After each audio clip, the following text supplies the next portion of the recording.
जी बिल्कुल, लतीफ़ाबाद वारे इलाइक़े मेहर शाह कॉलोनी में पाक आर्मी पारां रेस्क्यू ऑपरेशन जारी है। हिते जेका टियों बरसात पई हुई उन खां पोइ हिते एतिरो पानी बीठो आहे, ईअं पियो लॻे त जहिड़ो असीं को दरिया जे पेट में मौजूद हुजूं।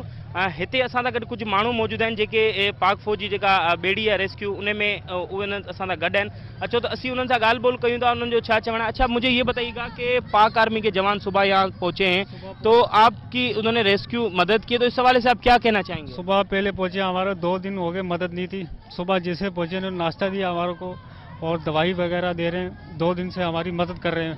पाक आर्मी हमारे साथ बहुत हेल्प कर रही है, बहुत मेहनत के साथ आदमी बाहर निकालने हैं, डूबे हुए वो उनको बाहर निकालने हैं सबको। सब असांखे जो इहो कमु कयो आहे, माना दवाऊं मानी जाम ॾिनी आहे, ढो ते ॾिनी आहे, मानी मदद कनि पिया वीचारा। जी बिल्कुल, हिते ॿेड़ी में रेस्क्यू वारी जेका ॿेड़ी आहे उनमें मौजूद तव्हां असां माण्हुनि जी ॻाल्हि ॿोल ॿुधी।